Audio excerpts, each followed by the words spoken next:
What's up guys, it's me Jeremy. A while back I made a video on how to play poke lanes, and it's about time that we make one about how to play fight lanes. So if you have an aggressive lane with good initiation potential, especially if you're playing a melee champion, knowing how to maximize the power of a fight lane is incredibly important. Let's get started.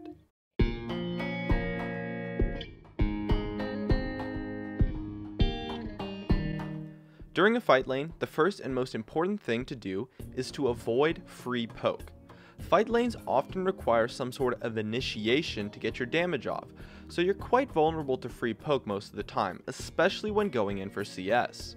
Now to some extent this is unavoidable since you can't just give up every single CS in order to take no damage, but the way to avoid as much poke as possible is through both positioning and decisive play.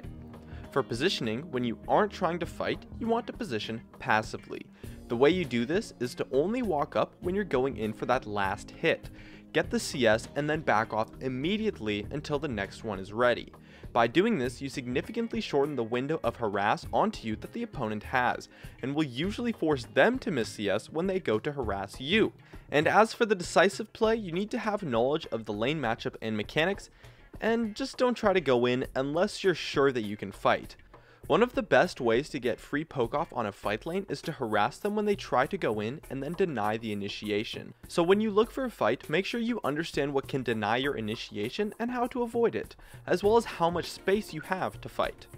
In addition, there's actually ways to get poke off as a fight lane, and especially if you outsustain your opponent or have short cooldowns, going in for a quick trade and then disengaging immediately after your burst can actually be massive poke. Go in, get off your damage, and back off instantly in order to deny the counter harass from your opponent as best as possible. If your opponent has a lack of space, you can easily come out on top in the trade. Just know what tools they have that may prevent your disengage after the short trade, and be sure to avoid that. And as far as actually fighting goes, you want to look for your power spikes. A power spike can come from a variety of things, but it's where your champion hits a major point and has a jump in power increase. Power spikes stem from things like finishing major items or hitting a significant level. Throughout the game, you're going to experience dozens of power spikes. Think about your levels. You hit a clear spike at level 2, sometimes at level 4, level 6, 9, 11, 16, and occasionally other levels as well, depending on your champion. And you also get a spike through your item builds when you finish an item or buy a major part such as a BF sword or a sheen that gives you a large increase in damage or tankiness. And so you need to use these power spikes effectively. The goal being that you want to fight your opponents while you have your power spike and they do not.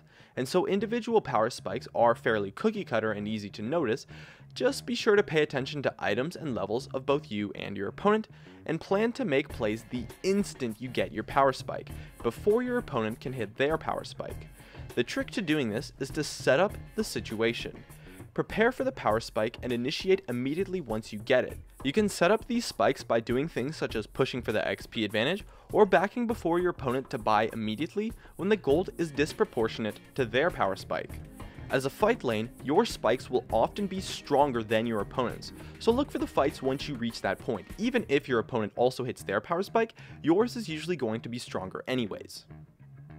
And lastly, you want to know how to get a good fight when behind in lane, and how to force fights while ahead. For when you're behind, you need to find an optimal situation to fight. That, or just avoid fights completely. You can avoid fights by just positioning defensively and giving up a bit of CS, but when you're not that far behind, waiting for an optimal position is what you're going to want to do. Players will often make small positional mistakes, as well as leave windows of opportunity such as when they go for a cannon minion or when they miss a skill shot. All of those are windows to go in on your opponent. Sometimes you can just wait for your power spike and that's going to be enough, but more often than not, a situation will present itself in the form of a positional mistake of your opponent's from them overextending just a little bit, leaving them open. Just understand what your opponent's fight potential is on you, why you're behind, and assess both of those to know if you are able to fight in case they make a mistake. For when you're ahead and want to look to fight, to help snowball, the key thing you need to do is create space. You need space to go in so your opponent can't kite into an area where you can't follow them, such as under a tower. So what you want to do is let your opponent push the lane. Only go for the CS at the last second and let the wave push back. If your opponent doesn't push on you, you can reset the wave by hard pushing and then backing off. But generally, I've found that most players will push if you just let them get the CS. After you create enough space for you to fight, you want to position aggressively. Sometimes you can just walk in and initiate, and if you can do that and have the space, just go for it. But if you can't, you can position aggressively by walking up the side of the lane around the creeps, and if your opponents respect your power, set up a full-on zone and freeze the lane.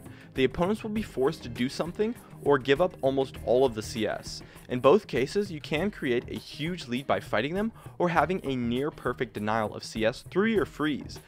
Just don't freeze if the opponent goes to roam, push and then try to follow them or take the tower. And actually, that just about wraps it up. My name is Jeremy, and that's it for my video on how to play a fight lane. Be sure to check me out over at twitch.tv/Jeremy_gamingcurios. Stay connected at facebook.com/gamingcurios, tweet me at gamingcurios, drop a like, share this video, and make sure to subscribe for some more awesome content in the future. And as always, thank you so much for watching, and I'll see you guys next time.